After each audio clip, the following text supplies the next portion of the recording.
Avec cette nouvelle astuce VBA Word, nous allons voir comment dresser le listing des fichiers d'un dossier avec attributs restitués sur le document actif. L'objectif est d'apprendre à parcourir tous les éléments contenus dans un dossier désigné par l'utilisateur par le biais d'une boîte de dialogue Office. Et c'est ainsi que dans un prochain volet, nous mettrons en pratique ces acquis pour réaliser la conversion de tous les fichiers PDF d'un dossier en fichiers Word modifiables. Pour la mise en place de cette nouvelle astuce, un document vierge fera parfaitement l'affaire comme celui-ci. Nous proposons néanmoins de récupérer quelques fichiers PDF à placer dans un dossier à scruter. Comme toujours, ces sources sont offertes au téléchargement depuis le site bombache.fr. Et comme vous le constaterez, vous réceptionnerez 12 fichiers PDF. Il s'agit d'anciens supports de formation à Excel. C'est pour cela qu'il sera intéressant de savoir les convertir en masse au format Word dans le volet suivant. Nous bénéficierons ainsi de versions modifiables pour mettre à jour ces supports. Mais en attendant, nous devons commencer par apprendre à parcourir un dossier à la recherche de ces fichiers. Pour initialiser le traitement, nous devons commencer par créer les bornes de la procédure de code. Et dans les bornes de cette procédure, nous devons déclarer les variables nécessaires. Nous avons en effet besoin d'une boîte de dialogue et de variables pour manipuler les fichiers. Tout d'abord donc, je vous propose de démarrer Word et de créer un nouveau document vierge et tout de suite de l'enregistrer au format docm. En effet, nous choisissons de coder la macro à l'intérieur de ce nouveau document. Il doit donc être en mesure de prendre en charge les instructions VBA. Et dès lors, nous pouvons réaliser le raccourci clavier Alt F11 pour basculer dans l'éditeur VBA Word. Et c'est ainsi que donc, après avoir sélectionné le fichier en cours dans l'explorateur de projet sur la gauche, nous allons actionner le menu Insertion pour choisir dans la liste de créer un nouveau module. C'est ainsi qu'un nouveau module nommé Module 1 apparaît dans l'arborescence de l'explorateur de projet sur la gauche de l'écran. Sa feuille de code s'affiche au centre de cet écran et elle est vide pour l'instant fort naturellement. Dans cette feuille de code, donc, nous allons créer notre procédure avec le mot-clé sub, cela va de soi, que je vous propose de nommer arbitrairement mais explicitement lister, fichier, nous validons et VBA Word borne notre procédure automatiquement. Dès lors, nous allons nous permettre d'ajouter les déclarations de variables nécessaires avec le mot-clé dim. La première, nous allons la nommer boîte, elle doit représenter la boîte de dialogue affichée à l'écran pour permettre à l'utilisateur de désigner un dossier. C'est la raison pour laquelle nous allons la typer comme un objet de type file dialog et dès lors nous pourrons l'exploiter pour instancier cette classe et désigner quel type de boîte de dialogue nous souhaitons piloter. De la même façon, nous allons déclarer une variable chemin que nous typons comme un texte, c'est-à-dire comme une variable de type string. C'est elle qui est en charge de stocker le chemin d'accès au dossier désigné par l'utilisateur par le biais de cette boîte de dialogue.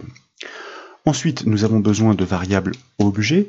Je vous propose de déclarer dans un premier temps la première d'entre elles que nous nommons objet fichier et que nous allons typer comme un objet. C'est elle qui doit instancier la classe qui permet de manipuler les fichiers système pour pouvoir hériter des propriétés et méthodes. Et c'est ainsi que nous pourrons, dans le dossier désigné, parcourir l'ensemble des fichiers pour récolter tous les attributs. Ensuite, nous avons besoin d'une variable, toujours objet au sens large, c'est-à-dire asObject. Alors attention de ne pas vous tromper dans la syntaxe comme je viens de le faire, donc asObject, qui doit représenter effectivement ce dossier à parcourir. Et ensuite, bien sûr, comme il est question de parcourir tous les fichiers de ce dossier, nous avons besoin d'une variable chaque fichier que nous exploiterons dans une boucle for each. Elle permettra dans ce dossier de les passer tour à tour, tous en revue. Ensuite, la macro peut être amenée à être exécutée plusieurs fois de suite. En conséquence, entre deux importations, nous souhaitons purger les anciens listings pour laisser place aux nouveaux. C'est la raison pour laquelle nous allons commencer quelques initialisations, comme vous le savez, avec l'objet selection, qui, à défaut de représenter une sélection sur le document, représente l'emplacement du pointeur, c'est-à-dire du point d'insertion sur le document. Et cet objet offre de très nombreuses propriétés et méthodes, comme la méthode WallStory, qui permet de sélectionner l'intégralité du document, c'est-à-dire tout son contenu. De fait, dans l'enchaînement, toujours par le biais de cet objet selection, nous pouvons exploiter sa méthode delete pour précisément supprimer toute la sélection, donc l'intégralité du contenu. Nous purgeons le document pour laisser place au nouveau listing. Maintenant, nous devons afficher la boîte de dialogue permettant à l'utilisateur de désigner un dossier à parcourir. Et naturellement, nous devons mémoriser le chemin d'accès à ce dossier pour les traitements à suivre, donc dans notre variable chemin. C'est la raison pour laquelle nous procédons grâce au mot-clé set à l'affectation pour instancier la classe qui est dédiée, pointée, avec notre objet application par rapport à notre objet boîte que nous avons bien typé comme un objet de type FileDialog, et précisément nous exploitons la propriété FileDialog qui renvoie en fait une collection de ces boîtes de dialogue standard Office. Faut-il encore préciser laquelle nous souhaitons piloter? Vous voyez que IntelliSense se déclenche.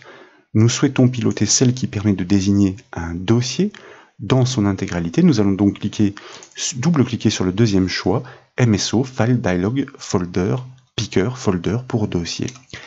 Et dans l'enchaînement, bien sûr, nous souhaitons prélever l'action de l'utilisateur sur cette boîte de dialogue, qu'il s'agisse d'un clic sur le bouton annuler, signifiant que l'action est avortée, ou encore d'un double-clic sur un dossier, chemin que nous devons prélever. C'est la raison pour laquelle nous sommes en mesure, ou nous devons dans l'obligation plutôt, d'inclure ce traitement dans une instruction conditionnelle, ifBoîte.show, méthode show de notre objet boîte de dialogue. Ça veut dire que nous l'affichons à l'écran.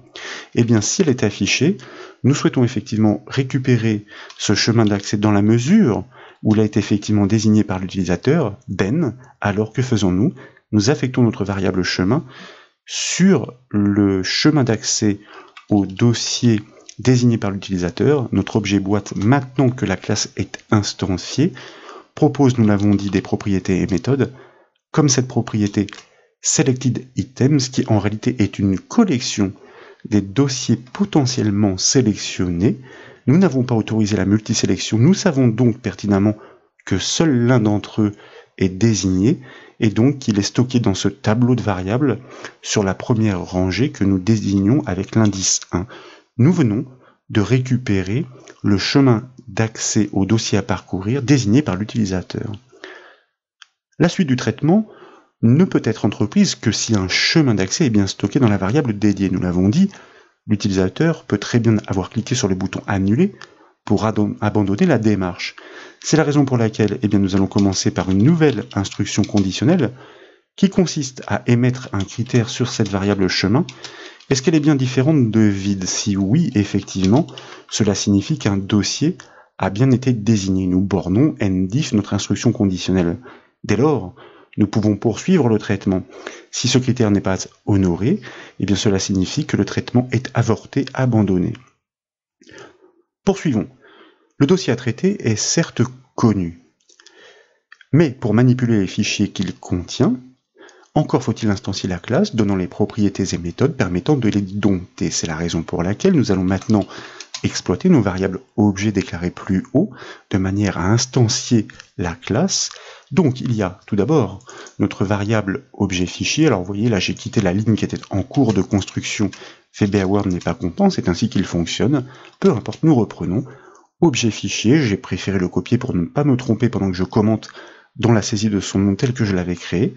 Et là, nous allons utiliser une fonction VBA que nous connaissons désormais bien, qu'il s'agisse de VBA Word, VBA Access ou encore VBA Excel, createObject, qui permet d'instancier une classe en fonction du paramètre qui lui est passé, entre guillemets en l'occurrence ici, scripting, pour commencer, File System Object. Alors je vais essayer de ne pas me tromper, puisque j'ai tendance à saisir assez vite au clavier. Alors je me relis File System Object, car effectivement si ce nom est incorrect, forcément la classe n'est pas reconnue, elle n'est pas instanciée. Alors je me relis une dernière fois, scripting, tout a l'air bien, File System Object, nous sommes d'accord.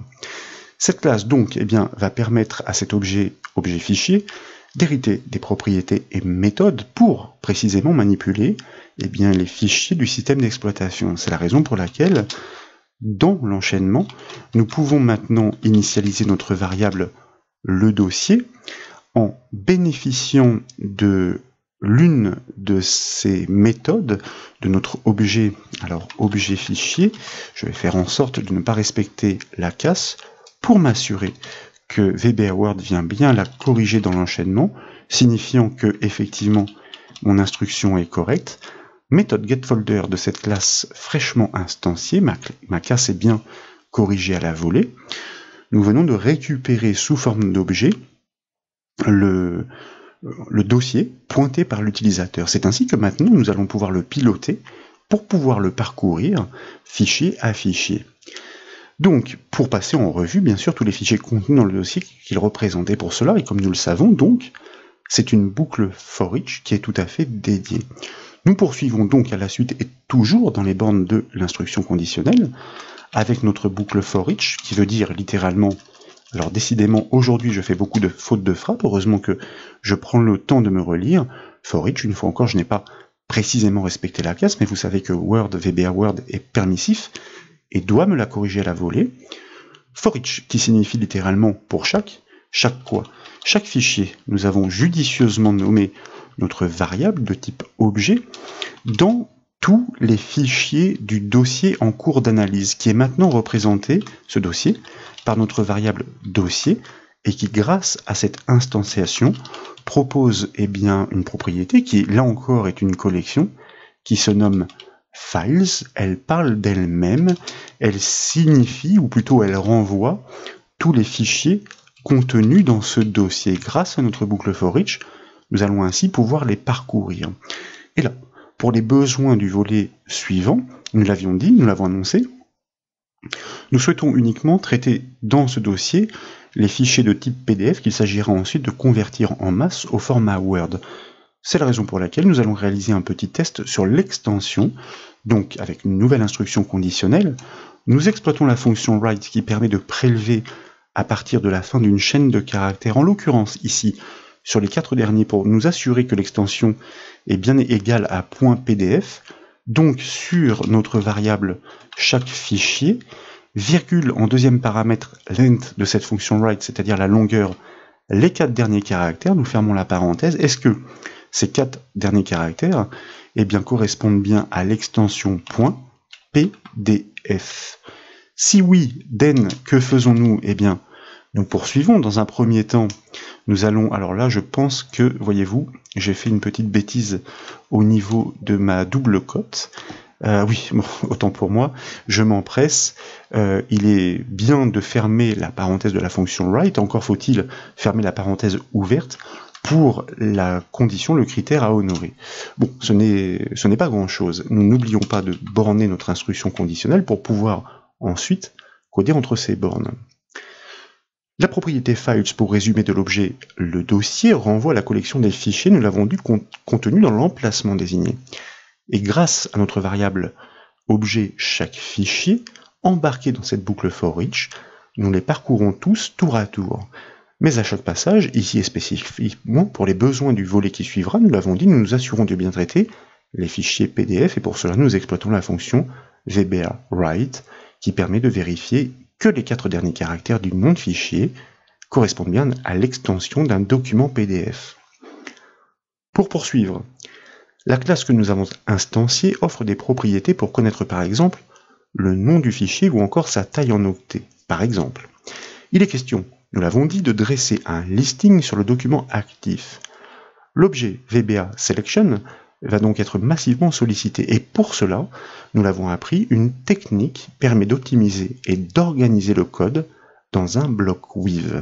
Donc, dans les bornes de l'instruction conditionnelle, nous allons engager ce block with sur notre objet selection, question d'optimisation de code, car ainsi, à chaque fois que nous aurons besoin de faire appel à lui, nous ne serons pas obligés de répéter son nom, il suffira d'énumérer les propriétés qui nous permettront de récupérer les informations, ou plutôt d'inscrire les informations sur le document.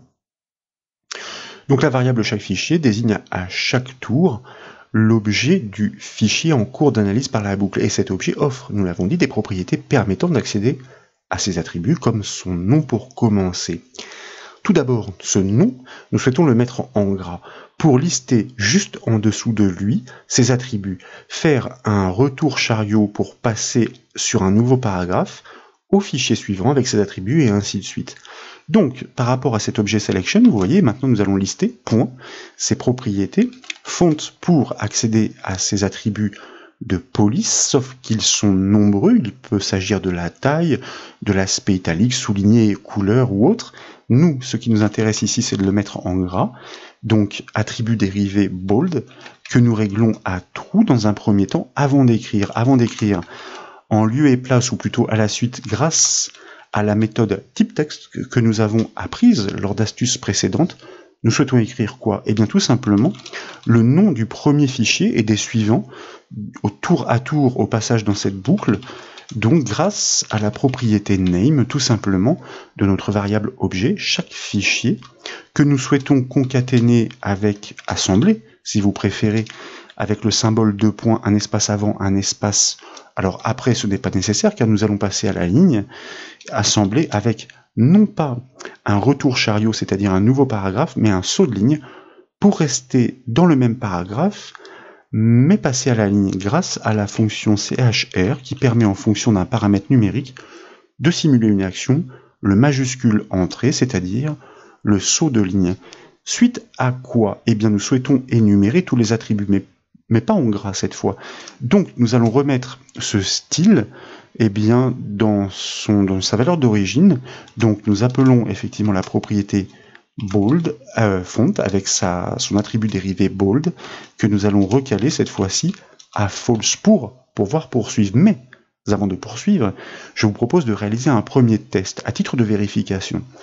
Donc nous allons enregistrer les modifications tout d'abord. Ensuite, nous pouvons exécuter le code avec la touche F5 du clavier. Comme vous pouvez le voir, la boîte de dialogue standard d'Office pour désigner un dossier se déclenche. Je vais m'empresser de pointer sur mon dossier de téléchargement dans lequel il y a tous ces fichiers PDF. Il est désigné.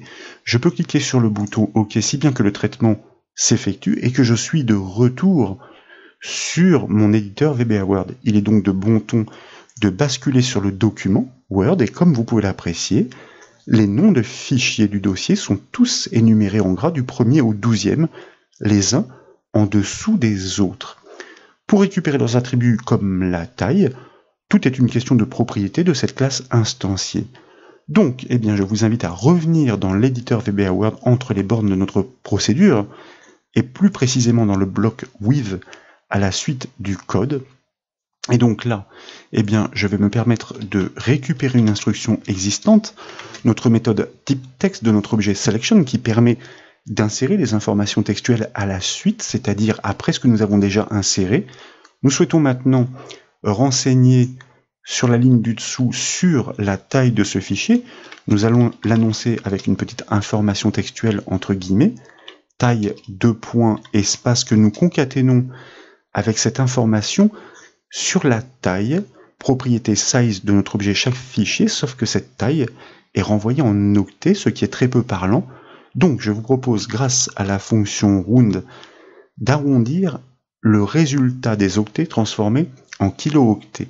Round, que souhaitons-nous arrondir? Eh bien, le chaque fichier .size, c'est-à-dire la taille en octets de ce fichier, divisé par 1000 pour la ramener en kilo-octets, arrondi à combien, virgule, vous voyez ici num digits after decimal, à 0. Nous conservons un ordre de grandeur, c'est-à-dire la taille en kilo-octets.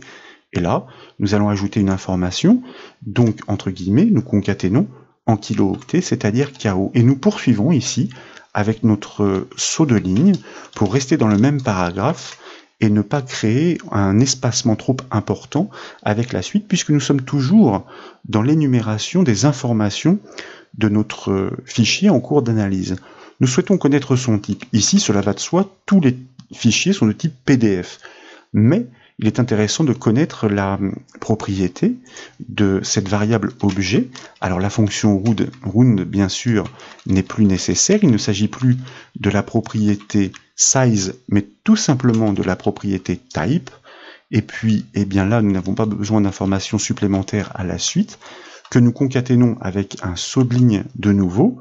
Je vais me permettre de nouveau de prélever cette instruction puisque les autres sont, ma foi, aussi simples. Nous souhaitons connaître la date de création de ce fichier, donc nous informons avec une petite indication textuelle, et là très simplement, à la place de la propriété type, il s'agit de la propriété dateCreated.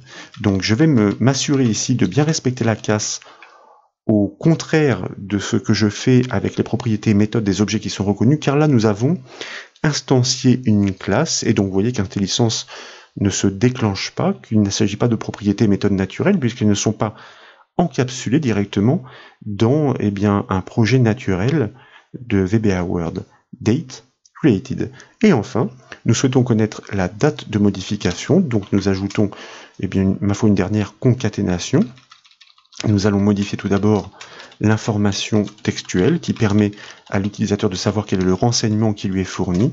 Et cette fois, il s'agit de l'information sur la date de dernière modification, date last modified. Donc, modified, alors je vais me relire tout de même, parce que il n'est pas forcément naturel d'écrire en langage anglo-saxon, même si la programmation est basée sur ce langage dans tous les cas, et quel que soit d'ailleurs le langage. Et là, nous allons modifier notre saut de ligne par un retour chariot, c'est-à-dire la création d'un nouveau paragraphe. Pourquoi? Eh bien, une fois que nous avons terminé l'énumération des attributs du fichier en cours d'analyse pour lequel nous avons récupéré le nom, nous allons passer, puisque nous bouclons, sur le fichier suivant. Donc, nous allons créer un espacement entre les paragraphes pour bien démarquer le fichier suivant du précédent avec le listing de ses attributs. Pour tester, je vous propose une fois encore d'enregistrer les modifications naturellement, d'exécuter le code avec la touche F5 du clavier, de pointer sur le même dossier que précédemment, de cliquer sur le bouton OK, de retour sur le code VBA, de revenir sur le document Word, et comme vous pouvez le constater, alors certes le point d'insertion est placé à la toute fin du document, voilà petite anomalie que nous pourrons corriger, néanmoins, et comme vous pouvez le voir en remontant, ce sont bien les fichiers et leurs attributs qui sont listés dans une présentation tout à fait acceptable. Et donc, comme nous le disions, vous voyez, à la fin de ce code, pour éviter cette petite mésaventure, c'est-à-dire toujours dans l'instruction conditionnelle, mais après la boucle, c'est-à-dire une fois que tous les fichiers ont été traités, nous allons exploiter notre objet selection, qui décidément est précieux, avec sa méthode homeKey, et en paramètre la valeur wdStory qui désigne l'article, c'est-à-dire la présentation complète, pour remonter tout en haut. Pour preuve, nous exécutons de nouveau notre code. Je vous rappelle que nous avons une instruction qui permet de sélectionner tout, de supprimer tout pour purger le document. Nous désignons notre dossier, nous cliquons sur le bouton OK, nous revenons sur notre document Word, et cette fois-ci, comme vous pouvez le voir, notre point d'insertion qui clignote d'ailleurs est bien placé en en-tête de notre listing parfaitement reconstitué pour tous ces fichiers contenus dans le dossier désigné par l'utilisateur. Et donc, et nous le confirmons, maintenant que nous savons parcourir les fichiers d'un dossier et que nous savons convertir un fichier PDF en version Word modifiable grâce à l'astuce VBA précédente, nous verrons dans le prochain volet comment organiser des conversions de masse automatisées de ces fichiers avec un code unique. Quoi qu'il en soit, j'espère que cette nouvelle astuce VBA Word vous a plu. Si c'est le cas, comme toujours, je compte sur vous pour mettre un petit j'aime à la vidéo, et comme vous le savez, vous pouvez retrouver toutes les astuces, mais aussi toutes les formations sur le site bombache.fr. Je vous remercie.